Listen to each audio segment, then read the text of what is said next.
Really too. I'm finally getting around to installing the new rotopeller light that I made for the Ghostbusters car. I'm going to be installing it on the Ghostbusters car.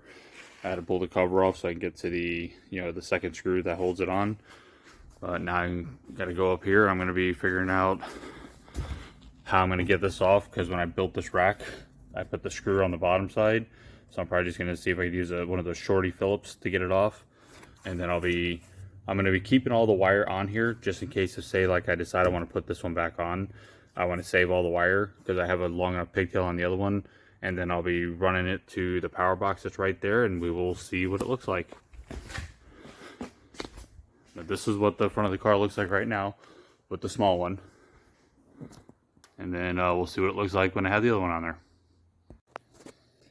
I'm having to get a little creative getting these screws out. You can see I've already started getting it out. What I had to do is, I don't have one of those small ones. I just took, my small ratchet with a quarter socket and just a Phillips tip on there. So I can just get right on that screw. And I'm just walking it out. It's slow, but it's working. Tell you what, it's always fun when you build something and you built it a little while ago and you kind of forget how you do everything. So my original plan to keep the entire wire for that light isn't going to work too well unless I want to cut every bit of that electrical tape off there where it goes up inside that box there. So I'm going to cut it back a little ways, and I'm going to cut the wire back here so I can put my connectors up here so I can still keep the nice loom look when it comes out to here. So like I said, it's kind of one of those things where you build stuff, and then when you go to change something, you have to remember what in the world you did.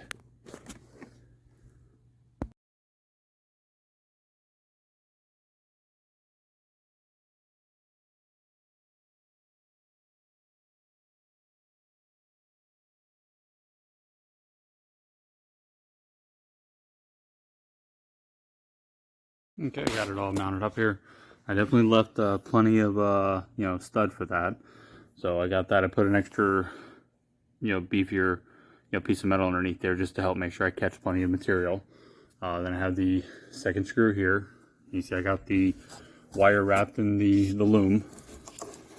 I just got to tie that up, so this way it's nice and clean like it was before. And I just got to go up to the power box where all my power's at and hook it up, but this is what it kind of looks like from the front.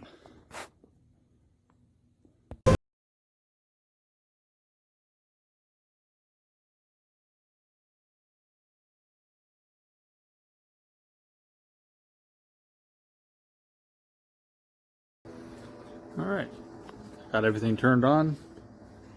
See what this looks like. I think it definitely looks much better than the other one I built.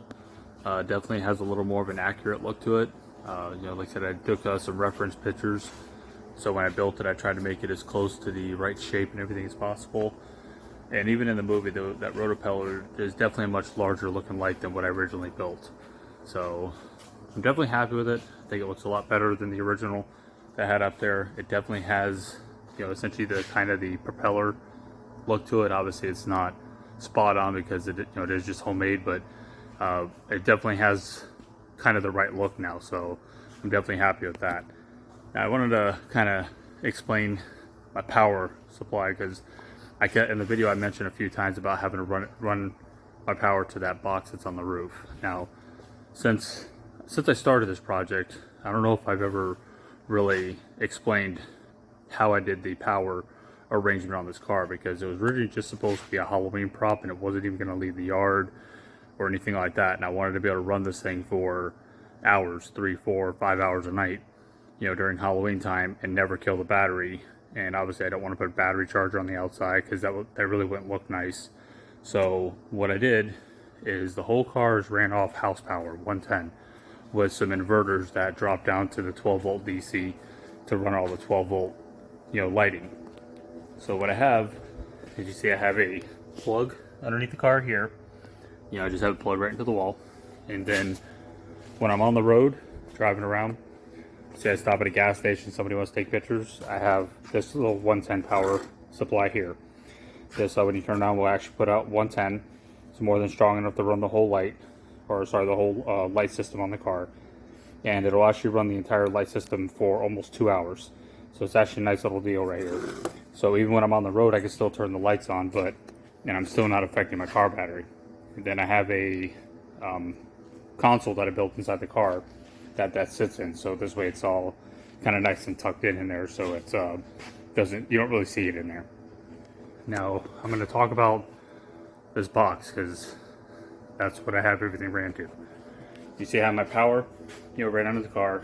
It comes into this flexible conduit, and it runs up to this box right here. Now when I open the box up, I have it unscrewed at the moment. You can see where I have all my, essentially the power arrangement.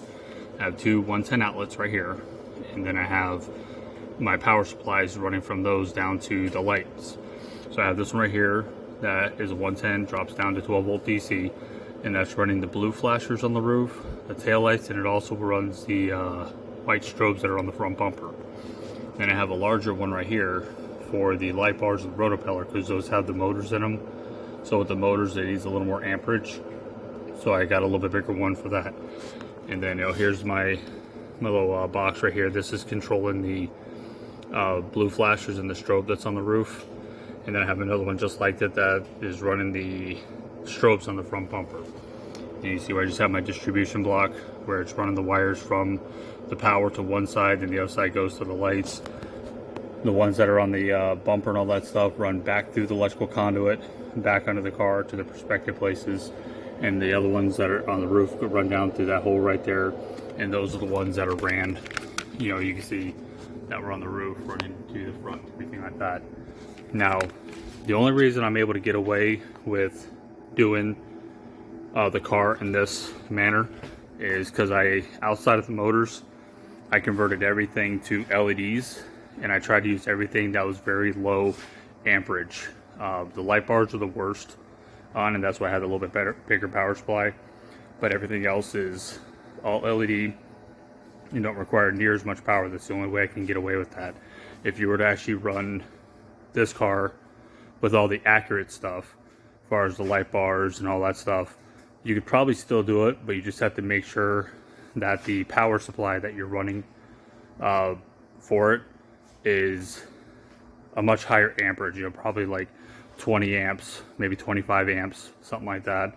Otherwise, it's either going to overheat, burn up, or something like that. So, but that's the only way I'm able to get away with the way I have this run, is because everything is very low amperage, very low wattage, all LED. So I just wanted to kind of just talk about that power real fast, just because I don't think I've ever talked about that, and I don't know if anybody was kind of curious how I did it. But I just wanted to make a little quick short video of this. I wanted to show the installation of the new rotopeller on the car, and then just do a quick briefing, I guess you say, on the electrical. That was kind of a spur of the moment thing, so sorry if I ramble too much. But if you like this video, hit that like button, subscribe, leave me a comment, tell me what you think. Tell me if the rotopeller definitely sets it off, as far as giving the car that last little bit of that detail of making it a little more of an accurate replica. And as always, thanks for watching.